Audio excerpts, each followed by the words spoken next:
Welcome, night dwellers. The hour is late. The shadows stretch long. Out there in the cold, unseen eyes watch from the blackened corners of the world. Perhaps you feel it too, that creeping sense that something just beyond your sight is stirring, breathing, waiting. Tonight, Dr. Sinister welcomes you to a world where the walls between fear and reality crumble, where the darkness has a voice and it whispers your name. Turn off the lights, lock your doors, and listen closely, because the stories you are about to hear, they are far from fiction.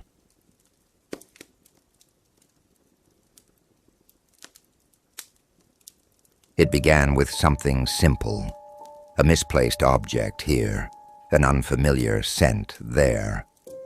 Leah Parker dismissed it all as mere tricks of an overworked mind. She was a graduate student, living alone in a small third-floor apartment on the outskirts of the city. The building was old, its walls groaning with every change in temperature, its pipes clanking like the rattling bones of some forgotten thing entombed behind its plastered walls. It was, by all accounts, a relic of another time, standing stubbornly amidst the modernity encroaching around it. But then came the sounds at night. At first, just whispers of noise, a faint rustling when no wind stirred outside, a creak of the floorboards when she remained still. She rationalized it as her neighbors moving about, yet there was something unnervingly intimate about these disturbances. The noises were too near, as though they emanated from within her very walls. One night, as she lay on her bed, reading by the dim glow of her bedside lamp, she heard it again, the unmistakable groan of a floorboard shifting. This time, the sound did not come from the apartment above or below, but from within her very room. Her breath halted in her throat, her eyes darting across the modest confines of her bedroom. Everything was as it should be, save for the closet door, which she could not remember leaving ajar. Leah swallowed hard, her fingers gripping the edge of her blanket. The darkness within the closet yawned wide, a gaping maw against the dim light of her lamp. She forced a chuckle, shaking her head at her own foolishness. Just the wind, she told herself. Just another draft in this decrepit old place. She rose from the bed, padding cautiously across the room. With a trembling hand, she reached for the closet door and nudged it shut with deliberate force. The latch clicked into place, and she exhaled a breath she hadn't realized she had been holding. Then, as she turned to retreat, she heard it. A sound so soft, so near, that it sent a spear of ice through her veins. A breath, not her own. Something inside the closet had exhaled. Every muscle in her body seized, and a primal instinct screamed at her to flee. Yet her legs refused to move, rooted as if shackled by the invisible chains of a nightmare-given form. Her mind raced. Had someone been in her apartment all along? Had she unwittingly lived alongside some hidden intruder? With excruciating slowness, she backed away toward the nightstand, where her phone lay charging. She reached for it, fingers trembling, her heart a relentless drumbeat against her ribs.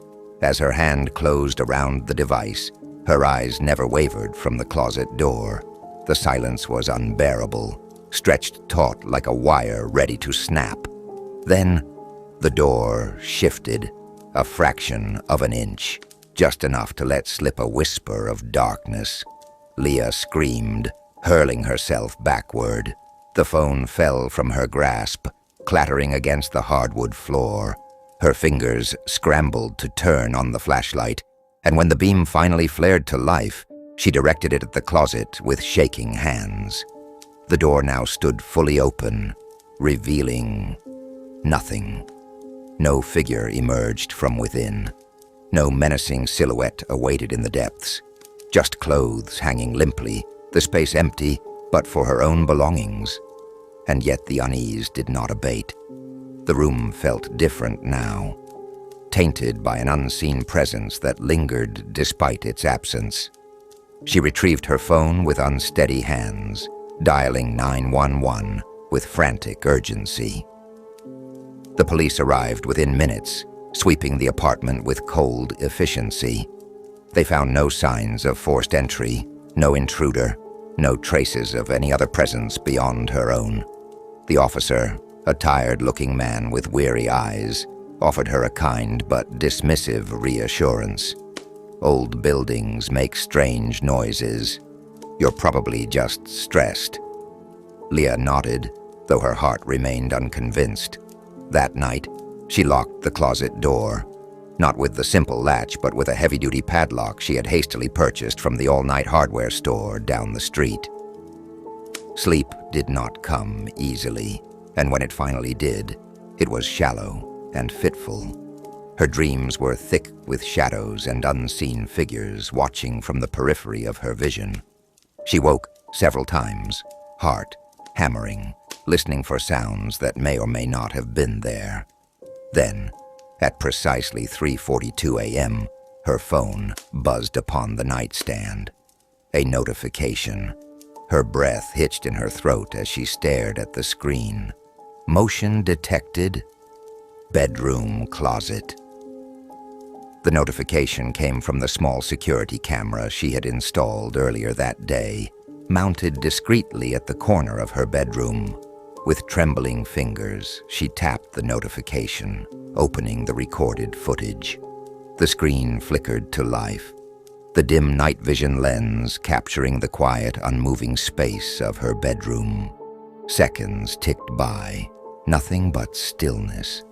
Then, at the time-stamped moment, the closet door, which should have been locked, began to move. The padlock lay untouched, yet the door crept open, an inch at a time, until the blackness inside seemed to swell, hungry and yawning. And then, as Leah's breath shallowed to near suffocation, something emerged. A hand, pale, skeletal fingers, dragging the door further open from within.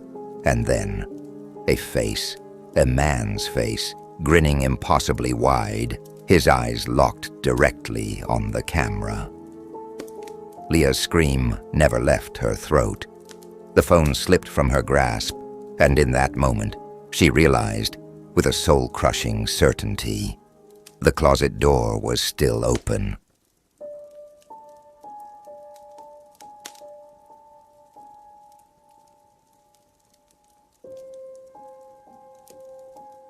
The first time Vanessa saw him, she dismissed it as a trick of the light, a silhouette cast by a passing car, an illusion birthed from the restless cityscape. But as the days passed, and the figure did not vanish, but instead drew closer, she could no longer deny its existence. It started at a distance, a hooded man standing beneath the flickering street lamp outside her apartment building. His form was indistinct, an unmoving shadow blending into the night. He never approached, never spoke, never signaled any intent beyond watching. Yet his presence alone was enough to fill Vanessa with a creeping unease, a nameless dread that coiled within her gut. The third night, she woke abruptly, her throat dry, her senses tingling with unease. A quick glance at the window confirmed her worst fear. He had moved closer. Now he stood at the end of her driveway, half shrouded in darkness, his head tilted at an unnatural angle. Even through the dim glow of the street lamp, she could see the terrible damage to his face. Melted, warped, as if the flesh had been torn apart and sewn back together by unsteady hands. The sight sent a jolt of revulsion through her, and she stumbled back from the window, her pulse hammering in her ears. By morning, the man was gone. Vanessa convinced herself it was a hallucination, a fever dream brought on by exhaustion. Yet a part of her knew the truth. She had seen him, and worse, he had seen her. The following night, she locked her doors and windows, double-checking each latch before retreating to bed. But sleep did not come easily. Every creak of the floor, every whisper of the wind outside, sent her nerves into overdrive. When her phone vibrated on the nightstand, the notification made her breath hitch in her throat. Motion detected. Front yard. With a shaking hand, she opened the security app, the grainy footage revealing the street outside her home.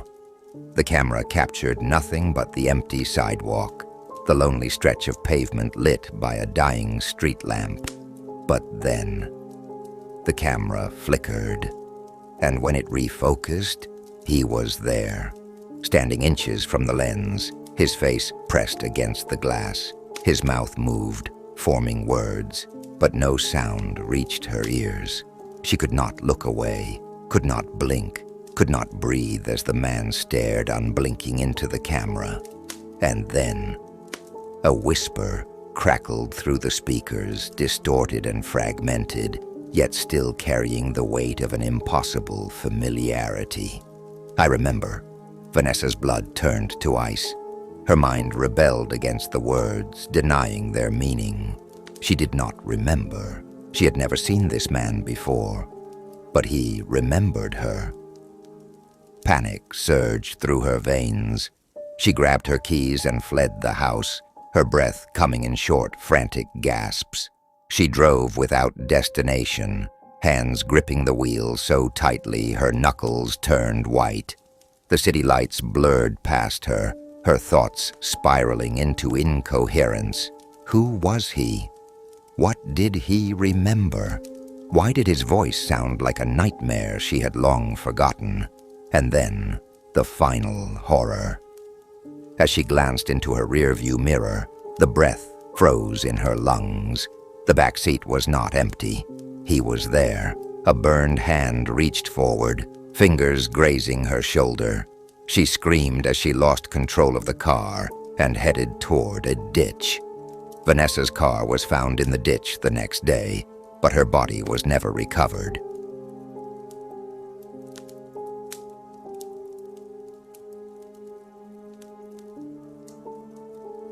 Kayla had always been careful.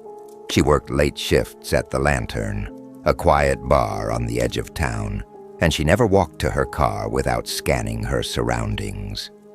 The parking lot was mostly empty at 2 a.m., a lone street lamp flickering at the far end. The dim yellow glow cast long, reaching shadows over the cracked asphalt. She clutched her keys between her fingers as she approached her car, a habit she had picked up from a self-defense class years ago. She glanced into the back seat, empty, just as it should be. With a sigh of relief, she unlocked the door, slipped inside, and locked it immediately. The drive home was quiet, the road deserted. Kayla relaxed into the familiarity of routine, the soft hum of the engine, the gentle rhythm of tires against pavement.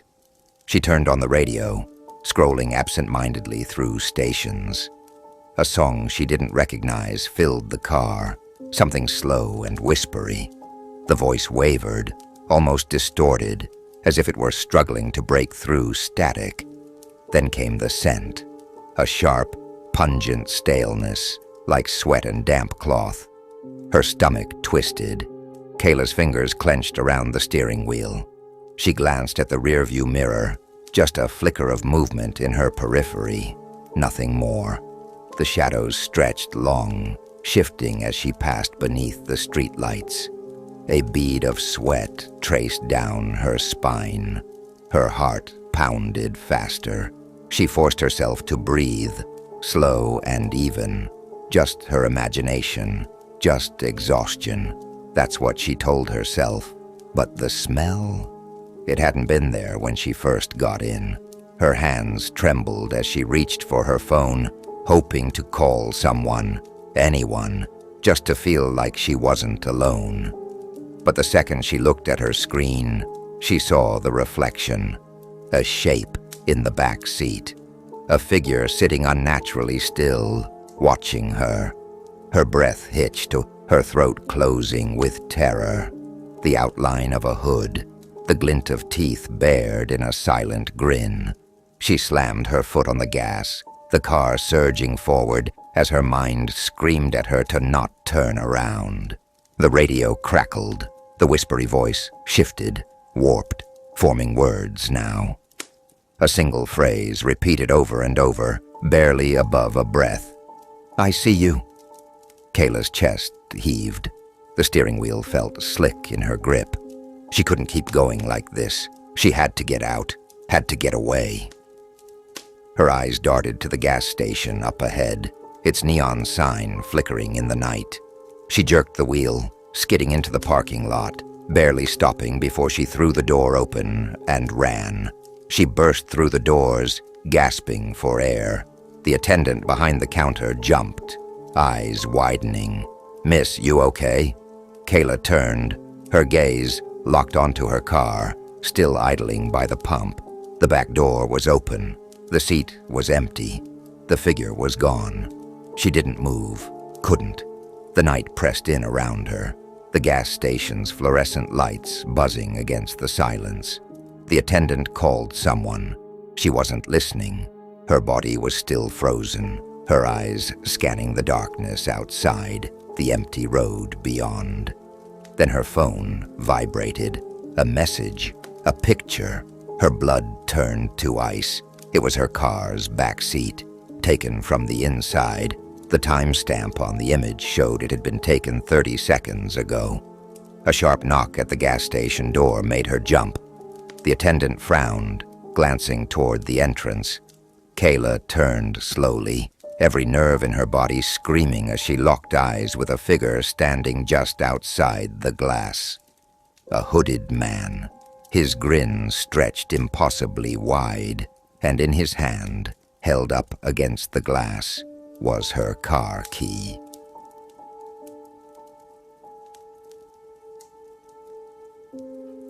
I never imagined my career as an archaeologist would lead me to the brink of death, staring into the abyss of something neither science nor reason could explain.